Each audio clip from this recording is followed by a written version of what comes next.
Hello and welcome दोस्तों, स्वागत है आपका टारगेट फॉर आईक्यू में। मैं हूं सत्येंद्र और जुडिशरी पॉइंट ऑफ व्यू से मैं आप लोगों के लिए लेके आया हूं एक इम्पोर्टेंट टॉपिक जो आपको प्री में 2 या 3 मार्क्स बहुत आराम से आपके दिला देगा। और specially Bihar judiciary, UP judiciary, असल में भारत की जो जनगणना है, सेंसेक्स जिसको हम बोलते हैं, वो बेहद ही इम्पोर्टेंट टॉपिक है सभी एग्ज़ाम के लिए। तो स्पेशली आप लोग जानते हैं टारगेट फॉर आईक्यू केवल जुडिशरी पॉइंट ऑफ व्यू से ही मैं यहाँ पर डेटा और वीडियोस लेकर आता रहता हूँ। तो इस वीडियो को प्लीज़ आप इग्नोर ना करें और लास्ट तक इसे ज़रूर देखें। इसके साथ साथ मैं आप लोगों को बताना चाहूँगा कि हमारा क्रैश कोर्स चल रहा है बिहार सिविल जज के लिए, तो आप उसे ज्वाइन कर सकते हैं।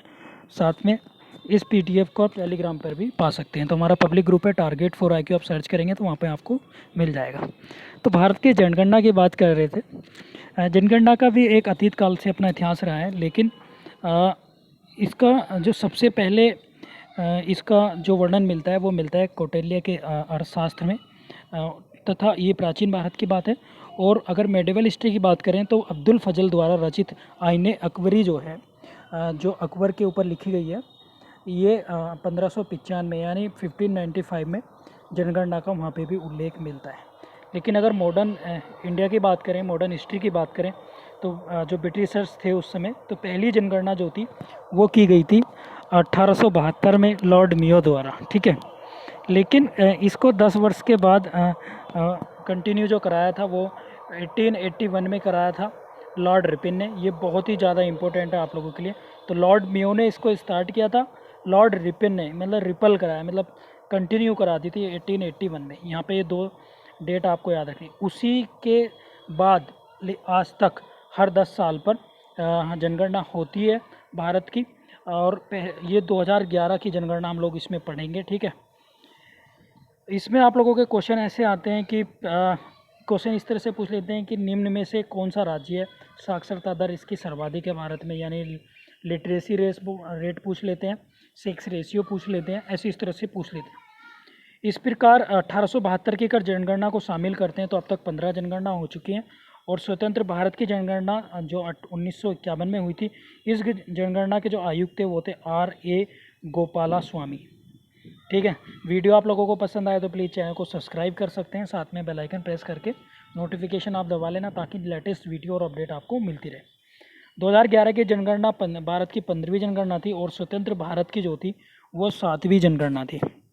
15वीं जनगणना की बात करें तो इसका जो बिल्कुल नारा था, स्लोगन था, वो थी अवर सेंसेक्स अवर फ्यूचर, यानी हमारा जनगणना हमारा भविष्य। 15वीं जनगणना का जो शुभांकर था वो था प्रगणक शिक्षिका थी, एक ट्रेनर टीचर्स थी, ये आप लोगों को याद रखना है। इसके बाद अगर बात करें देश की जनगणना जो है वो संघ सूची का विषय है, ठीक है। एक होती है केंद्र सूची, एक होती है राज्य की, और एक होती है संघ सूची का, ठीक है। इसको याद रखना है आपको।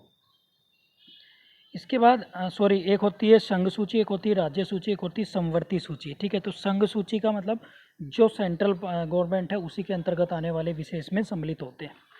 जनगणना का मतलब राज्य सरकारों से नहीं होता है, ये आप लोग याद रखें, क्वेश्चन आ चुका है।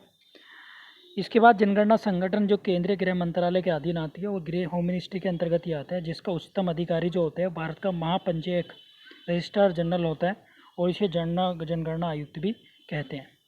जनगणना आयुक्त देश वर्ग में जनगणना संबंधी कार्यों को निर्देशित करता है, जनगणना के जो आंकड़े हैं उन्हें जारी करता है। इसके बाद अगर याद रखेंगे तो जनगणना जो थी 2010 में स्टार्ट की गई थी, जाति आधारित जनगणना थी, ये आप लोग याद रखेंगे, ठीक है।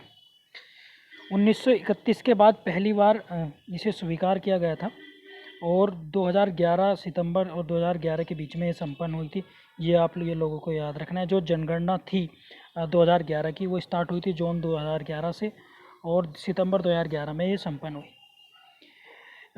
जनगणना के इतिहास में 1921 का जो काल था वो उसे विभाजक डिवाइडेड ईयर बोला जाता है, मान विभाजक पीरियड, डिवाइडेड पीरियड बोला जाता है, बिकॉज यहाँ पे जो थी वो -0.31 की जो हमारी डिकेट परसेंटेज थी वो कम हो गई थी जनसंख्या में, ठीक है। इसलिए आप लोगों को याद रखना है। क्षेत्रफल के आधार पर हम 2.4% जनगणना टोटल पॉपुलेशन हमारे देश में रहती है जनसंख्या के आधार पर।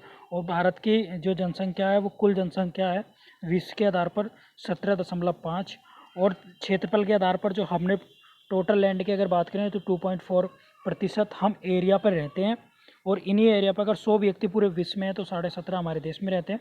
इस तरह से आप इसको याद कर सकते हैं जनगणना 2011 के अकॉर्डिंग। जनगणना की दृष्टि से विश्व के भारत का सभी जो स्थान है चीन के बाद दूसरा है, जबकि क्षेत्रफल की दृष्टि से भारत का स्थान कौन सा है, 7वां है।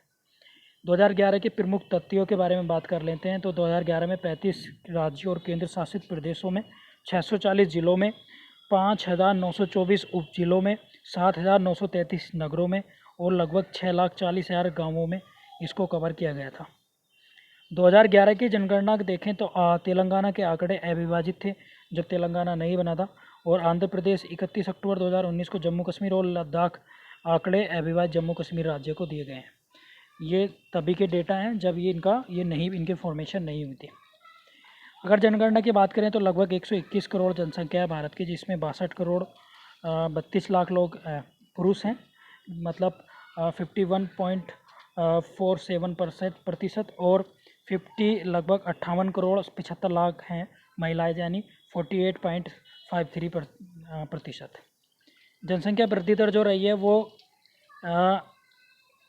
1.97 से घटकर 1.64 हो गई है, इसको आप याद रखेंगे। और जो दशकीय वृद्धि दर है वो घटकर हो गई है 21.54 से घटकर 17.7% हो गई है। नागालैंड में जो है वृद्धि दर वो ऋणात्मक रही है, नेगेटिव में रही है। ये क्वेश्चन आएगा ही आएगा, इसको याद कर लेना, -0.6%। जनसंख्या घनत्व जो है वो अब हो चुका है 382 प्रति व्यक्ति वर्ग किमी। जनसंख्या ये घनत्व जो होता है इसको डेंसिटी बोलते हैं। इसका मतलब है कि 1 किलो वर्ग मीटर में रहने वाले लोग। लिंगानुपात हो गया 943, पहले 933 था। शिशु लिंगानुपात हो गया है 919, और साक्षर लोगों की जनसंख्या हो चुकी है 73%। ये आप लोगों को याद रखना है। वहीं पुरुषों की बात करें तो हो गई है लगभग 81%, 80.9, और महिलाओं की हो गई है लगभग 65 यानी 64.6। देश में अब तक एक ही राज्य पूर्ण साक्षर घोषित किया गया है, यानी फुल लिटरेट स्टेट। देश में जो एससी कैटेगरी है उसकी जनसंख्या लगभग है 20 करोड़ 14 लाख, और कुल जनसंख्या का है 16.6%। 2011 की जनगणना अनुसूचित जाति की दशकीय वृद्धि दर रही है 20%। अनुसूचित जातियों का लिंगानुपात है 945, और जनगणना देश की अनुसूचित एसटी का जो व्यक्तियों की कुल जनसंख्या है वो लगभग है 8.6%। इसके बाद एसटी का लिंगानुपात है 990, और इसमें अगर एक बात देखी जाए तो 2011 में जो एसटी की दशकीय वृद्धि रही है वो 23.7% रही है। नगरीय जनसंख्या जो है 31.2%, जबकि ग्रामीणीय जनसंख्या जो है 68.8% भारत में निवास करती है। यह आप लोग याद रखेंगे। क्षेत्रफल की दृष्टि से सबसे बड़ा राज्य राजस्थान है, सबसे छोटा गोवा है। जनसंख्या की दृष्टि से सबसे बड़ा राज्य है उत्तर प्रदेश, और सबसे छोटा सिक्किम है। आप मुझे कमेंट बॉक्स में सिक्किम की राजधानी और सिक्किम के मुख्यमंत्री का नाम बताइएगा। इसके बाद जनसंख्या की दृष्टि से 4 बड़े राज्य हैं। सिक्किम 4 शीर्ष बढ़ते क्रम में, जनसंख्या की दृष्टि से 4 राज्य बढ़ते क्रम में।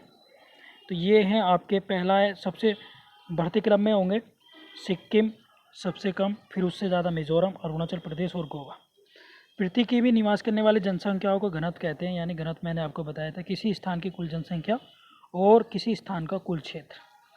सर्वाधिक जनसंख्या घनत्व वाले हैं बिहार में सबसे ज़्यादा डेंसिटी है, और उसके बाद पश्चिम बंगाल, फिर केरल, फिर उत्तर प्रदेश।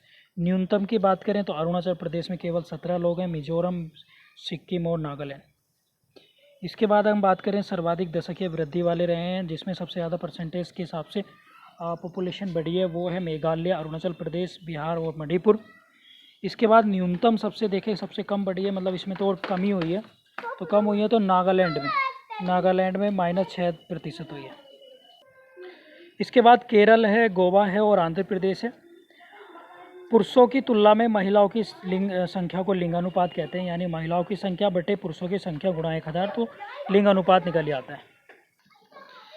सर्वाधिक लिंग अनुपात सेक्स रेशियो की बात करें तो केरल में सर्वाधिक है, उसके बाद तमिलनाडु, आंध्र प्रदेश और छत्तीसगढ़ में।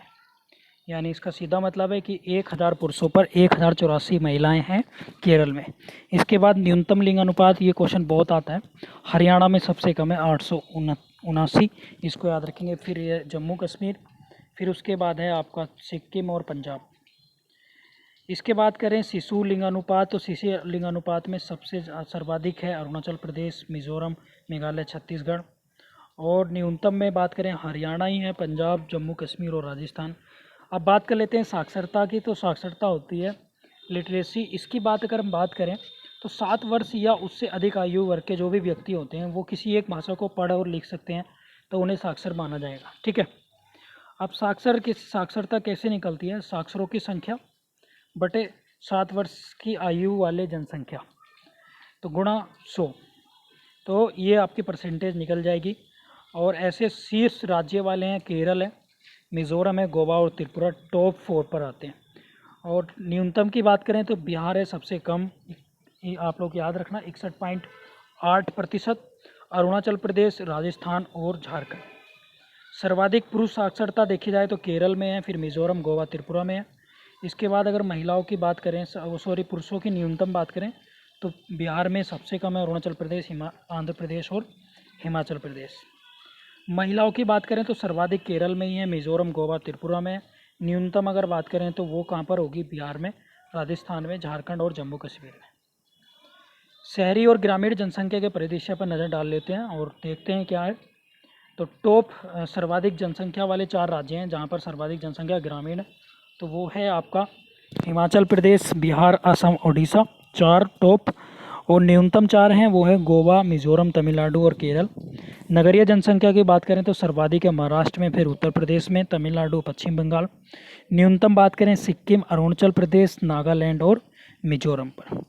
अनुसूचित और जनजाति पर बात कर लेते हैं, एससी और एसटी पर। तो एससी की बात करें तो हम 4 राज्य हैं, उत्तर प्रदेश में सर्वाधिक जनसंख्या है, पश्चिम बंगाल में, फिर उसके बाद बिहार और तमिलनाडु।